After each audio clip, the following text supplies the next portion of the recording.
কালো চিকেন রান্না করছি। বাড়িতে যখন চিকেন আসে তার সাথে কিন্তু অনেকটাই সলিড চিকেন আসে, আর এই সলিড চিকেনগুলো কেউ শুধু শুধু খেতে চায় না।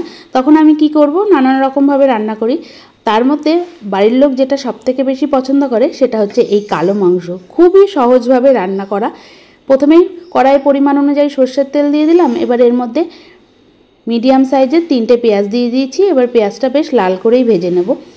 আজ আমি প্রায় 500 গ্রাম সলিড চিকেন রান্না করছি, ছোট ছোট টুকরো করে কেটে নিয়েছি। এবার এখানে দিয়ে দিলাম 7 থেকে 8 কোয়া রসুন। এটা টোটালটাই অপশনাল, কারণ আমার বাড়ির লোক রসুন খেতে পছন্দ করে বলে আমি রসুনটা দিয়েছি, তোমরা চাইলে নাও দিতে পারো। এবার বড় চামচের 1 চামচ দিয়ে দিলাম আদা রসুন বাটা। আদা রসুন বাটা দেওয়ার পর দিয়ে দিচ্ছি 1 চামচ হলুদ গুঁড়ো, স্বাদ অনুযায়ী লঙ্কার গুঁড়ো, আর লবণ তো লাগছেই।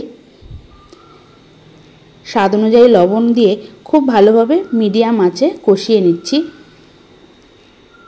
মশলা বলতে এটাই লাগছে, আর যার জন্য কালো হবে সেটা আমি পরে দেখাচ্ছি কি দিলে কালো হয়। বিশ্বাস করো, খেতে কিন্তু খুবই ভালো লাগে। আমি সলিড চিকেন দিয়ে রান্না করছি, তোমরা রেগুলার যে চিকেনের সাইজ হয় সেই দিয়েও কিন্তু রান্না করতে পারো।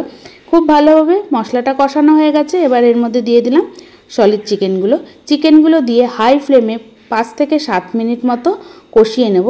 কারণ এই সময় যদি গ্যাস সিম করে দেওয়া হয়, চিকেন থেকে প্রচুর পরিমাণে জল বার হয়ে যাবে, আর সেইভাবে চিকেনটা কষানোই হবে না। এবার খুব ভালো করে কষিয়ে নিচ্ছি মিডিয়াম আঁচে। চাইলে তোমরা এর মধ্যে আলুও দিতে পারো, আমি আজকে আর আলু দিলাম না, শুধুই চিকেনটা রান্না করছি।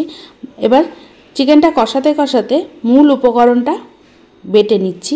বেটে মানে পেস্ট করে নিচ্ছি। তার জন্য মিক্সির জার নিয়ে নিয়েছি। জারের মধ্যে দিয়ে দেবো বড় চামচের 2 চামচ কালো তিল, ভালো করে ধুয়ে রেখেছি। তারপর চা ছাঁকনি দিয়ে জলটাও ছেঁকে নিয়েছি। তিলটা দিয়ে সামান্য পরিমাণ জল দিয়ে খুব ভালো করে বেটে নিতে হবে, না হলে কিন্তু তিলটা মুখে পড়লে অতটা খেতে ভালো লাগবে না। তাই খুব ভালো করে মিহি করে বেটে নিয়েছি। এদিকে চিকেনটাও কষানো হয়ে গেছে। এবার এর মধ্যে দিয়ে দেব তিল বাটাটা। দেখে বুঝতে পারছো এটা কি তিল বাটা কিনা। তিল বাটাটা দিয়ে খুব ভালোভাবে মিডিয়াম আঁচে কষিয়ে নেব। তিল থেকেও কিন্তু অনেকটাই তেল বার হয়। খুব ভালো করে কষিয়ে নিচ্ছি। আস্তে আস্তে কালারটা কিন্তু খুব সুন্দর আসবে। এবার এর মধ্যে দিয়ে দেবো মিক্সির জার ধোয়া জল, হাফ কাপের থেকেও কম, বেশি কিন্তু জল দেব না, চিকেন অলরেডি সিদ্ধ হয়ে গেছে।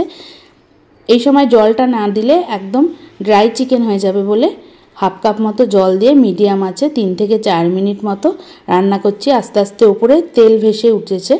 আরও কিছুক্ষণ মতো রান্না করব। দেখো কত সুন্দর কালার এসছে। এবার আমি গ্যাস বন্ধ করে দেব। গরম মশলা দেওয়ার প্রয়োজন নেই। তোমরা যদি মনে করো যে গরম মশলা দেবে তাহলে গরম মশলা দিতে পারো। তাহলে তৈরি হয়ে গেল কালো চিকেন। এটা কিন্তু আসামের একটা পপুলার ডিশ। এইভাবে রান্না করে দেখতে পারো। আমি তো মাঝে মধ্যেই রান্না করি, খেতে খুবই ভালো লাগে, তাই তোমাদের সঙ্গে শেয়ার করলাম। তোমরাও এইভাবে রান্না করো।